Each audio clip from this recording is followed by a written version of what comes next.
अनुसूचित जनजाति विद्यालयों के निरीक्षण में कमेटी को मिली कमियां। शहर के सर्किट हाउस में सोमवार की शाम विधानसभा की अनुसूचित जाति जनजाति कल्याण समिति की ओर से प्रेस वार्ता का आयोजन किया गया।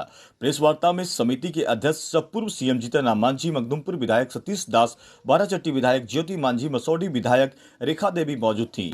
बिहार के पूर्व सीएम एवं सह कमेटी के अध्यक्ष जीतन राम मांझी ने बताया कि बिहार सरकार के द्वारा SC/ST एक्ट के तहत जो सुविधा योजना चलाए गए जा रहे हैं उनमें इस सभी वर्गों के लोगों को सुविधा पूरी मुहैया धरातल पर 100% नहीं उतर रहा है। इसी को लेकर हम सभी लोग कमेटी का गठन किया है और कमेटी के द्वारा बिहार में उत्थान की बात पर की जाएगी। इसके लिए कर हम सभी विधानसभा में भी बात रखेंगे। गया जिले में अनुसूचित जाति विद्यालय का दौरा किया और निरीक्षण किया तो बहुत सारी कमियां पाई गई। आइए देखते हैं जीतन राम मांझी ने क्या बोला। मकान बनाने के लिए या सड़क बनाने के लिए जमीन देने की बात है वो दी जा सकती है।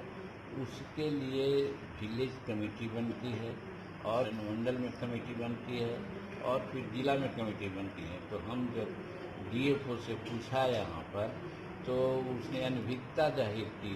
हमने पूछा कितने विलेज कमेटियाँ आपके पास हैं, तो नहीं बता सकता। इसका मतलब है कि वैसे ही कुछ 10-20 लोग जो आवेदन देते होंगे सामने करके वो समझते होंगे कि हाँ हो गया। नतीजा होता है कि अगर पाभर या एक कनमा 1 किलो महुआ लेकर के जाते रहेगा कोई तो उसको पकड़ के जेल भेज देगा। एक गट्ठर लकड़ी फायरवुड जिसको कहते हैं, जलावन की लकड़ी कहते हैं, वो लेते जाएगा तो उसको पकड़ के जेल भेज जाएगा। इससे जेलों में शेड्यूल कास्ट की संख्या ज़्यादा है।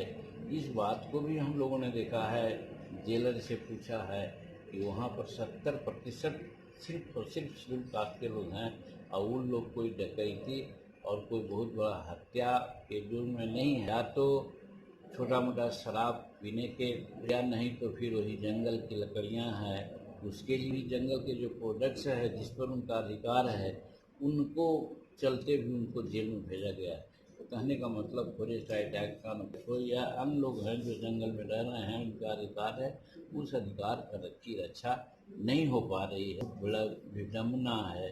यहाँ ऐसे डीएम साहब को नॉलेज में बात है, डीएम ने कहा कि हम इस पर कार्रवाई कर रहे हैं, लेकिन अभी कार्रवाई ही हो रही है, उसका कोई मूर्त रूप हम लोगों को नहीं मिला। ये है। और उसी प्रकार से जैसे हमारा शेड्यूल कास्ट एट्रोसिटी एक्ट, अनुसूचित जाति जनजाति अत्याचार निवारण नियम है, उसमें होता है कि जब केस होता है तो केस का जो इन्वेस्टिगेशन है वो 30 दिन के अंदर पूरा हो जाना चाहिए और 60 दिन में चार्जशीट हो जाना चाहिए और 90 दिन में केस का निपटारा होना चाहिए। इस प्रकार से जब हम लोग यहाँ डाटा मांगा तो इसका कोई स्पष्ट डाटा नहीं मिला है। और इसके अलावा काफ़ी संख्या में जो केसेस है वो न्यायालय में लंबित है। न्यायालय में लंबित होने का कारण होता है कि साहब गवाह नहीं समय पर आते हैं या गवाह देते नहीं या मुकर जाते हैं। इसके लिए भी उस कानून में प्रावधान है कि हम जो गवाह आएंगे उनको आने के लिए भाड़ा देंगे, उनको हम खाने के लिए पैसा देंगे, उनको आने जाने की सुरक्षा देंगे। इतनी बात होती है। इस पर हमने जब प्रश्न किया कि आप बताइए 1 साल में या 2 कितने गवाहों को कितनी राशि आपने दिया है। इसका मतलब है कि गवाह को उचित प्रोत्साहन नहीं मिलने से यहाँ जो कन्विक्शन रेट है वो बहुत कम है। केसेस होते हैं लेकिन उसका जो रिजल्ट आता है वो कम है। यही दिक्कत है जिसके चलते हम लोग यहाँ पर आए, लोगों को राय दिया है और इसका प्रतिवेदन हम लोग विधानसभा में देंगे। और इसके अलावे बहुत सी बातें हैं कहने लगे।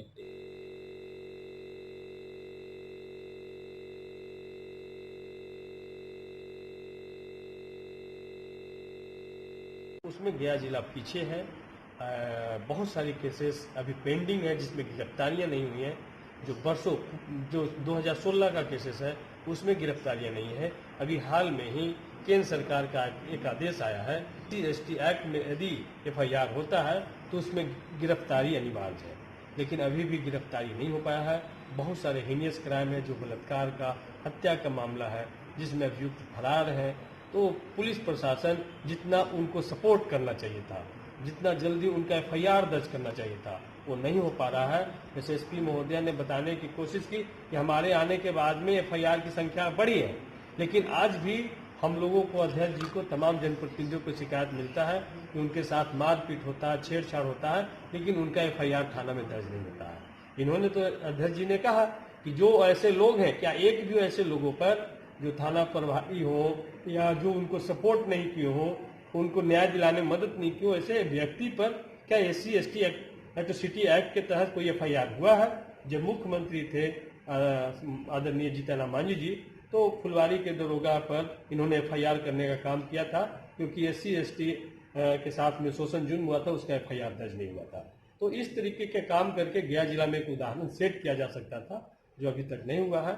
उम्मीद करते हैं कि रिपोर्ट आने के बाद हम सब लोग अध्ययन करेंगे और उस अध्ययन के बाद सरकार को रिपोर्ट देंगे और एक सुझाव निकल करके आएगा कि हम खास करके अनुसूचित जाति जनजाति जो आवासीय विद्यालय है, जो उनके हॉस्टल है, उनमें बुनियादी सुविधा, शिक्षा, स्वास्थ्य और भोजन को हम कैसे गुणवत्तापूर्ण बना सकते हैं। बहुत लोग मर भी गए, लेकिन उन्हें कोई मुआवजा नहीं दिया जाता है। तो मैं इस आपके माध्यम से ये भी कहना चाहूँगी कि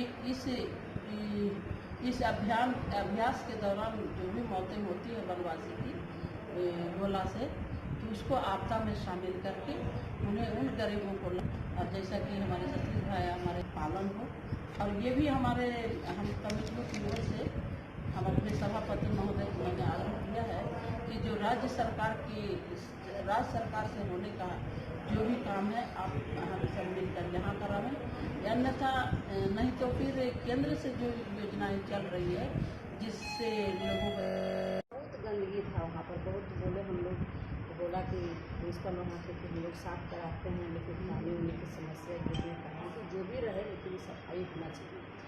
और हमारे जितने भी अभी इंदिरा आवास या प्रधानमंत्री आवास है, पहले जो भी आवास मिला उसमें अनुसूचित जाति शेड्यूल कास्ट के जितने भी आवास मिला वो सारी आवास ध्वस्त हो गए हैं। बीच में हुआ था कि एक रिपेयर करने के जीर्णोद्धार, जिसको जीर्णोद्धार कहते हैं, वो आज तक कोई लाभुक को नहीं मिला। और ज़्यादा क्या बोलूँ, सभी बात में हमारे अध्यक्ष जी ने बताया, सतीश भाई जी ने